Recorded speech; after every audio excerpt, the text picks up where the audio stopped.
Okay. I thought I'd show you how to make a Stay Wet palette with stuff you have at the house.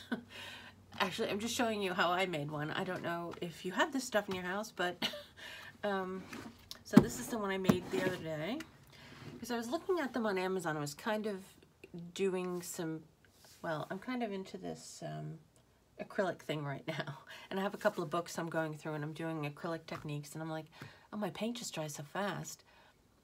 And I've heard of the Stay Wet palettes being a good thing, but I was like looking at them and I'm like, I really don't like plastic. I'm trying not to spend as much on things, so I thought, well, maybe there's something around the house that I can use. So I looked in the cabinet and I found this. This is like airtight for like a food container. So if you're gonna commit to doing this, you gotta give it up, because I don't think you'd be able to eat out of this afterwards. But I never used these. I have a little set of them, and I used a couple of them, but the rest of them just sort of sat there, like these two. This is the one I made. This is the largest one. And I'm sure they come in different sizes. I've got a couple of round ones and I have a square one, but so it's got this little rubber thing on here, so it's airtight and it clips down like that. And I prefer glass. I just like glass. And I had these. It's a sponge cloth, magic sponge cloth. And it comes with 3 in it. I've had these for ages. But I used to cut them up and I'd stick them in my little watercolor set if I went out and I was painting outside. That's why this little slice. Just so I'd have something to, you know, blot my brush on. It comes in a sheet about, I don't know how long this is, like, what is that, like 1, 2, 3, 4, 5, 6, 7, 7 by 8 maybe? 7 by 8. Yeah, 7 by 8. So you'd have to cut it to fit in here. So probably about half. You can do precise measurements, and I'm not about that. I would say about there. That. Now, I've never had a Stay Wet palette, so I'm not even sure. What is that? Ew. I'm not sure how they even work, but I was looking at the website, and I sort of saw that there's a sponge-like thing at the bottom, and since I suppose you could use a regular sponge, or you could try to cut it in half. This is thin, that's why, but this is a thick container, so you could use a regular sponge, I guess. And it sits in the bottom, and the sponge is a little bit damp, so let's put some water on it. Doesn't have to be soaking wet, but it has to be damp-ish, I guess. Oh, oh well.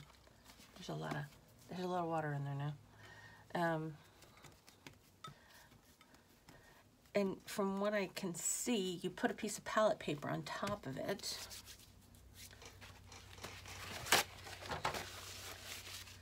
So they come palette paper, like this is just regular palette paper.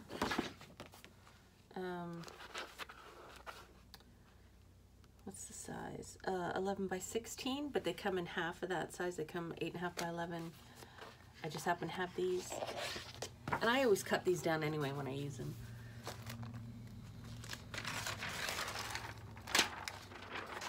So I found that if I do this in 4ths, it fits in this one. Let me see what I have for this. This paper cut in 4ths is about this size. So I suppose it could fit. You might have to cut a little bit more off.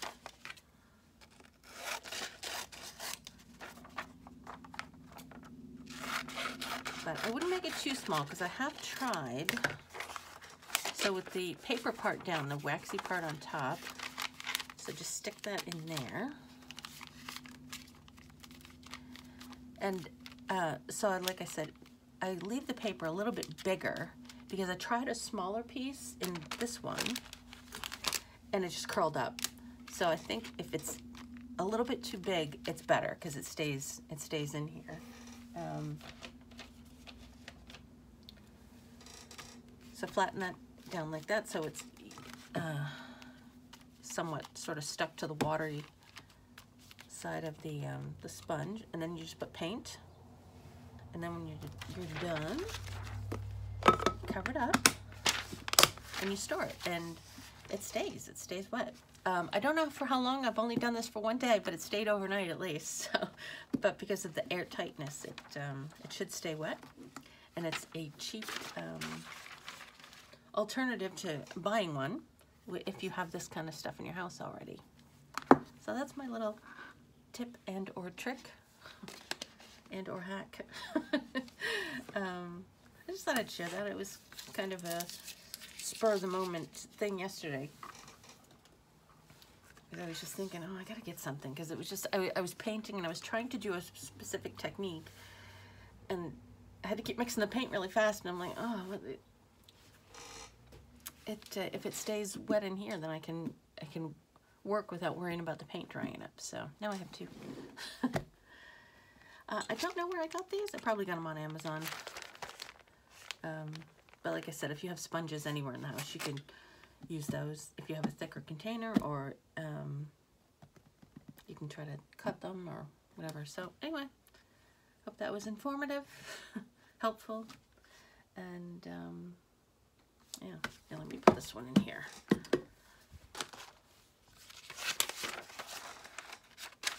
So like that.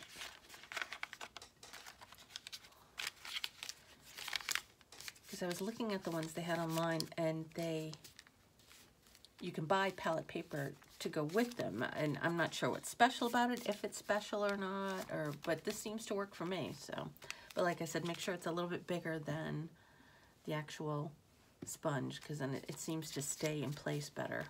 It doesn't curl up.